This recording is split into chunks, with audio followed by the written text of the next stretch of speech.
My partner has been through a lot. We had been dating for 2 years and planning a life together when she was diagnosed with cancer. At the time she was in school for a dual graduate degree program and managed to finish it. Treatment was rough on her and she struggled a lot through it, and hasn't done well mentally dealing with the unfairness of it all. How different her body is after surgeries, and the fear of it coming back. All perfectly understandable, and I've been as supportive as I can throughout it all. Now all that said, she went into the graduate programs after we started dating, and one of the degrees was at a very expensive school for something that was only related and not required for the work she planned on doing, which would never pay very well. I questioned her about it gently at the time, but she was adamant about getting the expensive degree. It was her life. And we agreed it would be fine, because we could utilize public service loan forgiveness to pay off her debt that would total $100K. This was before cancer. I earn a considerable amount more than her. When we started dating I made 4x, and even with her degrees I make 3x what she does. I've always been happy to spend money on her. And after having moved in together over a year ago and proposing shortly after, I really went into the mindset of it being our money. When we moved in she was finishing her degrees and I covered 100% of our bills, including some tuition costs for an extra semester since she was slightly delayed by her treatment. This was totally fine because school was her job and she'd be able to contribute when she graduated, and even though I make much more, if we are both working full-time jobs it felt fair. Now that she has graduated and started working, she is miserable at her job mostly because she is incredibly anxious that she isn't doing it well, and doesn't feel like her school prepared her. She was already prone towards anxiety and depression, she takes medicine for it. But mentally she is in a very bad spot because of all this. On top of that she feels like she doesn't doing enough for her health, mostly exercise, to keep her healthy to reduce the cancer from coming back, but she says she is too tired after work to do much else than occasionally go on a walk. Recently she got the idea in her head to start working half weeks to give her more time to exercise and stress her out about work less. She says not knowing for sure how long she'll live has changed her priorities about working. Before all this she was a pretty driven type of personality, working multiple jobs. But working part-time doesn't meet the requirements for public service loan forgiveness. We've talked about it extensively and she feels it is important for her to work part-time. But I am not very comfortable with the idea for many reasons. I get where she is coming from in her needs, but feel like she is looking for a quick fix to her problems. That puts us in a pretty big hole financially because she is so miserable instead of fully dealing with her problems. I'd be more okay with it if it was short-term while she sorted through some things, but she says she just wants more time to exercise and be stress-free, so she doesn't know when that would end. I just feel like she is taking our relationship, which is already unbalanced, and asking to make it a lot more so, and solely because she is in a position to do so because of my job. We can financially afford it, but I haven't been able to come to terms about the disproportionality it would create in our relationship. P.S. My longtime partner wants to start working half-time to relieve her work stress and give her more time to take care of her health, but it makes me uncomfortable because she has $100,000 of debt and it would make our relationship very unbalanced. When I was a teenager my dad bought me a classic 1972 Ford Bronco. It was my true passion, and I don't recall a memory from high school that somehow doesn't involve that truck. Plus my dad and I would spend hours and hours working on it together, and we went through that especially father/son rough patch. When I was teenager it was always that Bronco that brought us back together. I made a huge mistake and sold the truck when I turned 19 and my dad died of a heart attack 2 months later, so while not logical, I've always felt a karmic connection between the two events. We had a baby in early February. She is our first and the light of my life. My wife is doing well, but she's back at work and she's realized that she hates all the daycares we've tried and really wants to be a stay-at-home mom, and plus she's still very hormonal from delivery, lack of sleep and breastfeeding, so she's having a rough time and is angry a lot. I guess I need to say this. 2 weeks ago I was driving through our town's warehouse district and saw a Bronco that was pretty beat up but resembled mine. I stopped just for nostalgia's sake, and the owner came out and let me take a look inside. My dad and I had glued a wheat penny under the dash as sort of security measure, so I just sort of checked, and goddamned if it wasn't my Bronco. I asked him if he'd ever consider selling it. He said actually someone was on 25 as we spoke from Colorado to buy it for $21,000. I freaked out and asked him if I could buy it right then and there for $23,000. He said if I could come up with the cash, yes. I had been procrastinating setting up a $529, so I had $12,000 in savings that my wife's parents had given us. I maxed out my credit card to Venmo and my mom bought down a check for $4,000 and I drove away in my old car. It was like a dream come true. Like a literal dream come true. It needs a lot of work I can't afford right now, but it's mine. Like in my driveway, mine. Again. I can't even describe what a joy this is.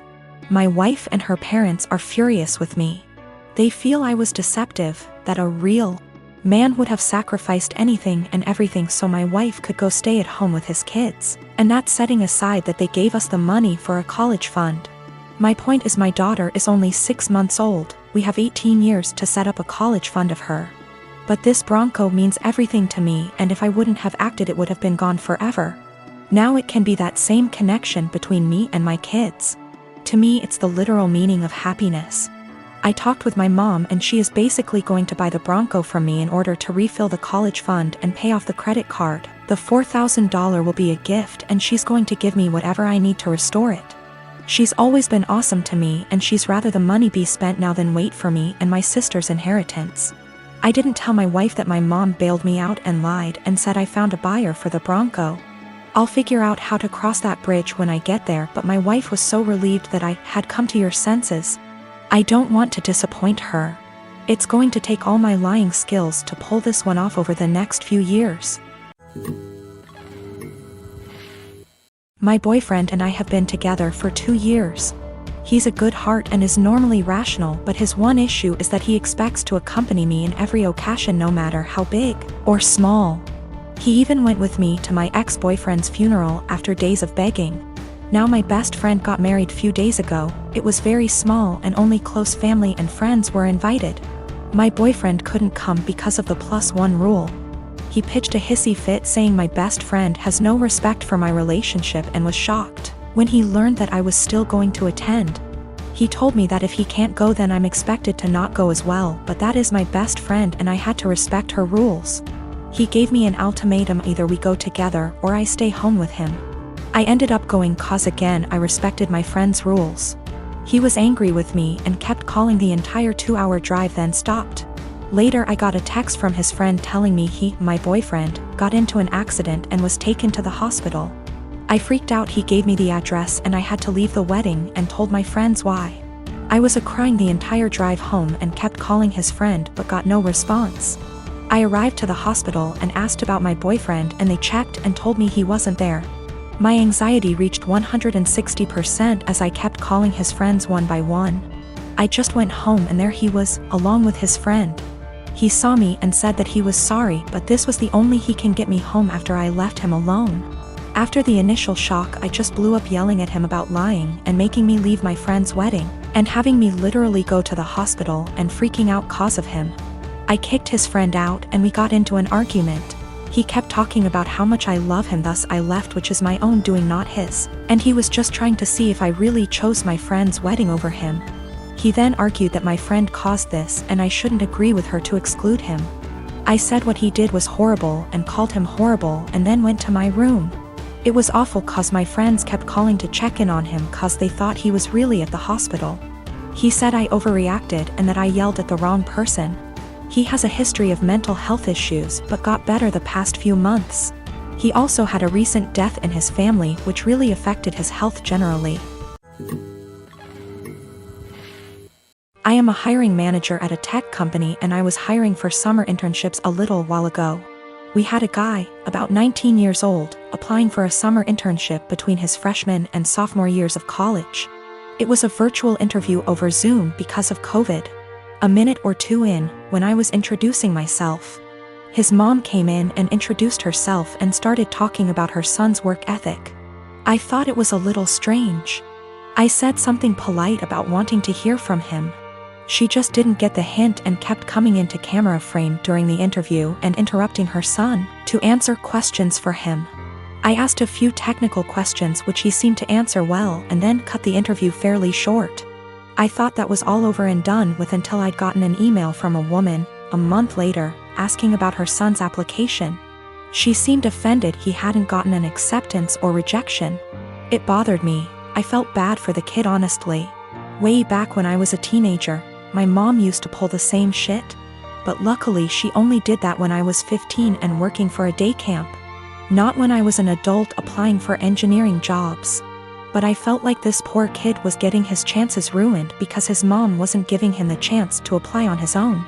I sent an email back saying I was not at liberty to send information about an application to anybody but the applicant. I also asked HR to send an email to the kid saying sorry, but we were not making him an offer. It is something we usually do, but his rejection email must have slipped through the cracks with all the COVID craziness. Anyway, after we sent that, I got a phone call from his mom. She had a forwarded copy of the email. And she was demanding answers. I said that I could not comment on the guy's performance in the interview to her as she was not the applicant. If he wanted to reach out to me, I was happy to give him some feedback. However, I could say that regardless of his performance, her presence in the interview took him out of consideration for the position. We were looking for an independent and self-driven person for the position, and for that reason, it is important to see an applicant speak for themselves, follow up themselves, etc. I also said that, as a piece of advice, every hiring manager I've met in my career who sees someone other than the applicant answering questions during an interview, following up on the applicant's behalf, etc., would also put their resume in the do not hire pile. Since, while the applicant may be skilled and motivated, they need the ability to demonstrate those traits themselves. She blew up at me over that, kinda cussing me out to the point where I hung up.